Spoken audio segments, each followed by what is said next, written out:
Welcome to the last session of today at ESOC TV, where we have the lead investigators from OPTIMISTMAIN trial. We have Debbie Sanders, advanced research nurse from St. Luke's Hospital, Professor Victor Urrutia from Johns Hopkins Hospital, also in the US, and we have Professor Craig Anderson from the George Institute in Australia. It's a pleasure to have you here. Thank you for having us. First of all, congratulations to this major achievement. You have enrolled nearly 5,000 patients across 114 hospitals in 8 countries since 2021. That's a huge achievement. Congratulations. Thank you. Thank you. So for those who weren't able to attend your presentation this morning, could you briefly summarize what you were trying to investigate with the OPTIMISTMAIN? So we were trying to demonstrate whether a lower intensity monitoring protocol, and I'm talking about the clinical monitoring that the nurses do at the bedside after a patient gets treated with IV thrombolysis, was not inferior in terms of functional outcomes and safety outcomes to the standard monitoring protocol, which has been in place since the original NINS trial in 1996. So for that, we did a step wedge, a cluster randomized trial, and in which all the centers started with the standard monitoring protocol and switch at different rates to the low intensity monitoring. And what were the main findings of this OPTIMISTMAIN trial? You want to answer that, Craig? And I'll do the nursing portion more. Well, look, I mean, across all of the clinical outcomes, our traditional functional recovery measure and all the other measures of quality of life, sleep, and all of the safety measures were comparable across both of the treatment arms. But most importantly, the safety measures that we worry most about, intracerebral hemorrhage, were very low in both groups, 0.2%, so 2 in 1,000. So this monitoring protocol that we've been using for 30 years, it's primarily to detect complications of thrombolysis, and in this patient group that we included, mild to moderate clinical severity, an NIH stroke scale score of less than 10, the rate of intracerebral hemorrhage is very, very low. So it's a very safe, stable group, and we've shown that you can relax the monitoring protocol without jeopardizing the patient's recovery or causing any harms. And I think one of the additions would be that we have for years kept these patients in the ICU, and that's an intensive resource.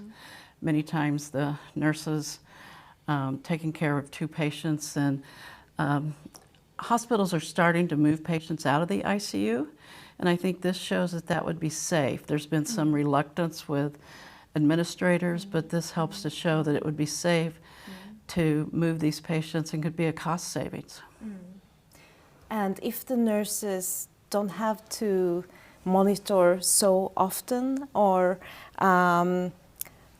taking up the ICU spaces for the patients, what can these nurses do instead? Are there other important tasks that we could shift the work over to? Well, that has always been my compassion and what is good for the nurses. And nurses do a great job checkboxing, and they could get all those vitals done, but then they're unable sometimes to sit down with the patient, provide the psychosocial needs, provide just the compassion. These patients have had an acute stroke that has rocked their world.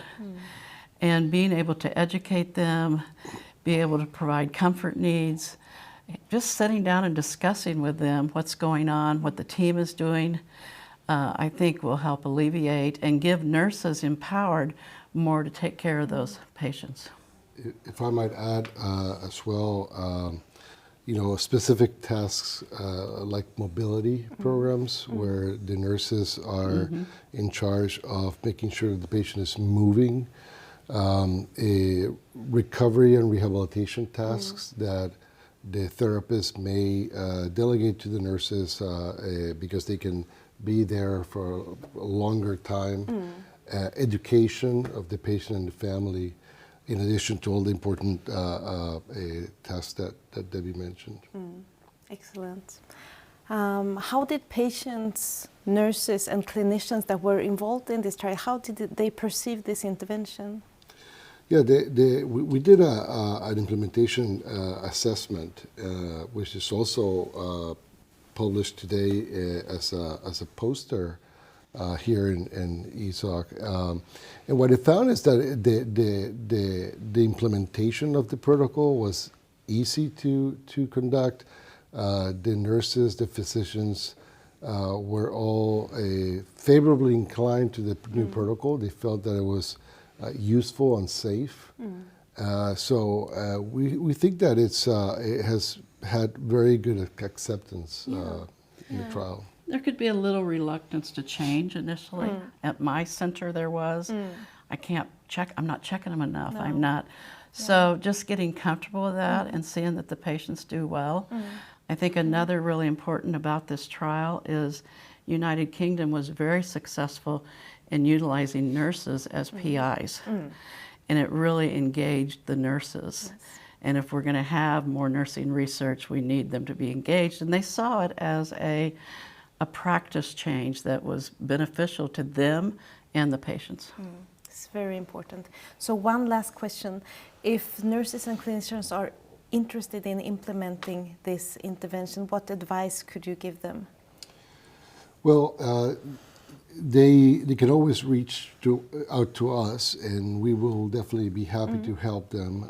We also have we've published the results of the clinical trial, the results of the implementation assessment, and there are other studies that we have published, other papers that we have published before in terms of how to implement it. But again, I think that we will all be happy to help. If I might say one more thing, I think that and this is something that goes back to when we met originally, during the pandemic, the American Heart Association published an emergency scientific advisory where they mentioned the Optimist pilot trial and proposed that as a possible way to save on resources during the pandemic, ICU resources. And that was a small trial that we did at Hopkins, only 35 patients. And what we sought to do was to conduct the definitive trial for this, and I think we have.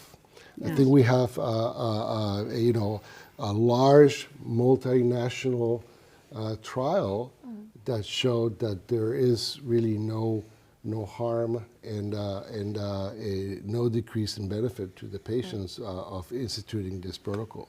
They need to identify a nurse champion. They need to identify a physician that's going to champion with them, change their order sets so that they have the knowledge of what patients would be eligible for that, and reach out to us, I think. I think it's... Excellent.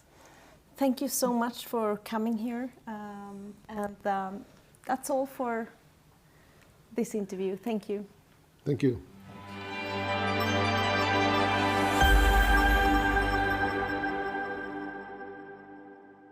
Good evening and welcome to the last ESOC TV session of today.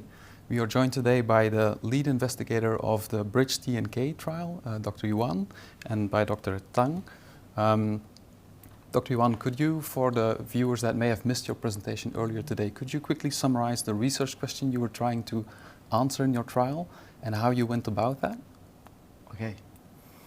Our Bridge TNK trial aimed to determine whether intravenous tenecteplase before thrombectomy improved functional outcome compared to thrombectomy alone in patients with acute ischemic stroke due to native cell occlusion within 4.5 hours of onset. This was a multi-center, open-label, randomized trial across 39 Chinese centers. We enrolled 550 patients, assessing 90-day functional independence as the primary outcome. Key excluding criteria were large cell occlusion confirmed by imaging, eligibility for thrombolysis, and absence of prior thrombolysis. And could you maybe comment on the main findings of your study? Okay, the tenecteplase group achieved 52.5% functional independence versus 44.1% in the thrombectomy alone group. P equal 0.02. Tenecteplase also increased pre-thrombectomy reperfusion 6% versus 1.1% and shortened puncture-to reperfusion time 55 versus 62 minutes. Safety profiles were comparable. Symptomatic intracranial hemorrhage occurred in 8.5% versus 6.7%.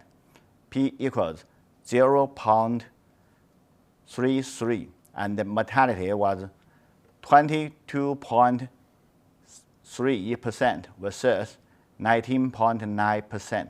P equals 0.39. So not only an improvement on functional outcome at 3 months, also more early recanalization, right? Which is in line with the extended TNK trial, which was published a number of years ago. Could you perhaps comment on why this trial is superior as opposed to the earlier bridging thrombolysis trials, which didn't show superiority? Okay, so I think the most different between bridge TNK and the previous trials is in previous trials mostly the thrombolysis used Optimist, but bridge TNK used TNK. And for TNK, there's a very specific pharmacological characteristic such as longer half-life time and higher fibrin specificity, and also more resistant to endogenous inhibitors, which enables a faster and more robust lysis effect. And this experience a higher rate of early reperfusion. We could see that in the intervention group, this 6%, while in the control group is only 1%. And also it reduced the thrombectomy complexity. We could see that in the intervention group, the angioplastic all standing as far as go to 90%, but in the control group is 27%. So all this shortened the procedure time, and we could see that in the intervention group, the procedure time is 55 minutes, but in a control group is 64 minutes. So these all factors improve the outcomes. And we could also see that the tenecteplase do not increase the safety issues such as hemorrhage or symptomatic hemorrhage. Mm-hmm. Yes. Mm-hmm. Okay, your study seems to be very timely since the world is slowly switching to tenecteplase rather than alteplase for thrombolysis. I had one last question. Could you maybe comment on the time interval between thrombolysis and initiation of thrombectomy, since this was a study of non-transfer patients, right? All patients were directly admitted to comprehensive stroke centers, is that correct? Mostly, yes, because we could see that the thrombolysis to puncture time is about, the median time is 60 minutes, so it's very short time. The first reason is that most of these sites are comprehensive sites, and also we could see that the efficient workflow, the workflows is efficient, and also we could see that it's highly trained in all sites. And the one reason is also possible contribute to this is that for tinnitus, it's like just one bonus injection, and this also contribute to the very short time. Yeah, Yes. exactly. Yes. All right. So, well, finally, I want to congratulate you on this positive study. The study is live on the website of New England, so I would invite all of our viewers to go and check it out. Thank you for being here today, Dr. Yuan and Dr. Tang. Thank you.